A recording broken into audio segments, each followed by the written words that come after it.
If you're not willing to go in there and face yourself, you're not gonna find anything. You're gonna live right here on surface, man, right here on surface. So if there is an ending to this world and there is somewhere to go and there's a judgment, you're gonna get there and you might see a chart. And that chart may tell you who the fuck you should have been. And now you get the rest of your life to think about that. Man, I could have lived a much better life if I just would have just suffered a little bit more. If I just would have went in that and realized I had so much more. But fear and the 40% and living here versus living here, being afraid, stop me. Your biggest enemy, the most important conversation you will ever have in your life is the one you have with yourself. You wake up with it, you walk around with it, you go to bed with it. Eventually, you're going to act on it, whether you're good or bad. You have to. That's why the whole thing about this book I have, it's about you. It is about you. It's strictly about you finding who you are. So many people die, live 100 years, never fucking know who they are. Never know who they are. You have to look in that mirror and know there's so much more in here, man. Because I can literally right now be a 300-pound guy spraying for cockroaches still to this day. If I did not look in that mirror and say, there has to be more to this. This can't be it. And then willing to go into it, dive deep into it, and give all I have to find it. So that's what all that's about. Let's say there's 10 people in this room and we're all mediocre. But I'm the best of the mediocre people. I now think I'm great. I'm great. We surround ourselves around people that make us feel great. They tell us what we want to hear. The second we put ourselves amongst the uncommon people, we don't like that feeling, that challenging feeling of that person who's waking up at 3:30 in the morning and say, hey, push your shit on, we're going for a run. We don't like that challenge. We like that person who says, hey, you know what, man, I don't feel good today, man. And they say, oh, it's okay, brother. We'll take a day off, man. We'll get a pizza and watch the game. We like that. We love that feeling. Why? Because you understand, man, we're good, bro. We don't want that motherfuckers like this. Hey, man, no, bro. Get your fucking shit on, man.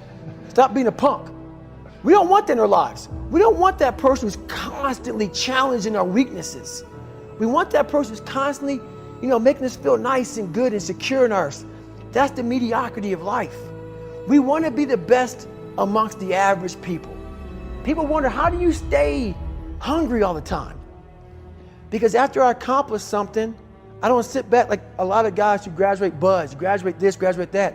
They get comfortable. They wonder why I'm getting weak, man. I don't know, I lost my edge. What's going on? Because once you hit the top of the fucking mountain, guess what happened?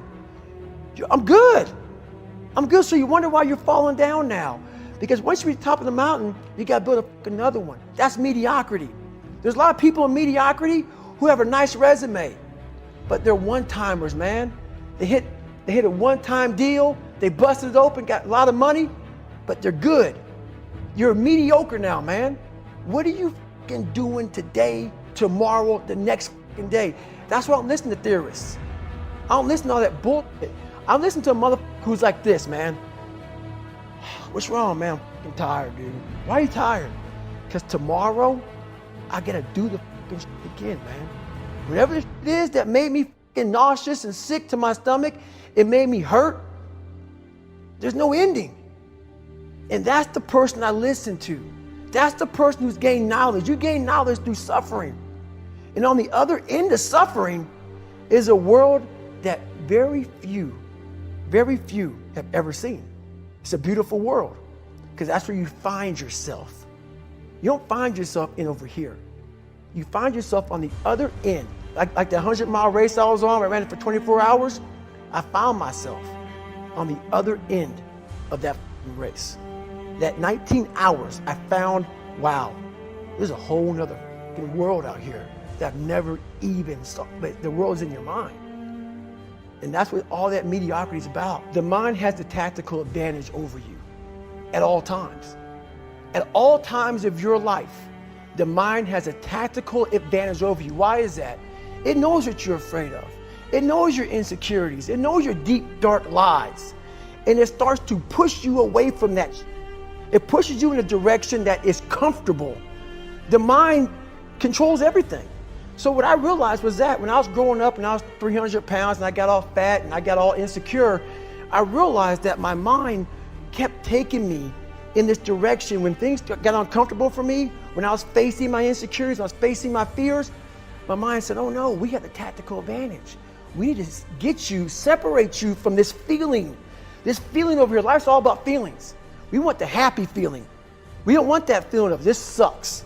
If in that moment, you can answer those up questions and you are now in charge of your brain versus your brain ruling you, that's where all that stuff comes from. So the 40% rule is all of that. You get to 40%, your brain says, we're done. Let's roll, man. This is starting to get painful. This is uncomfortable. So you sit down. You have to figure out ways, and everybody's different. That's how the book kind of talks about, like we all have these things about, 5 steps to this and 4 steps to this. It's a lot more than that. That's all bullshit. It's a practice that you have to, it's a habit.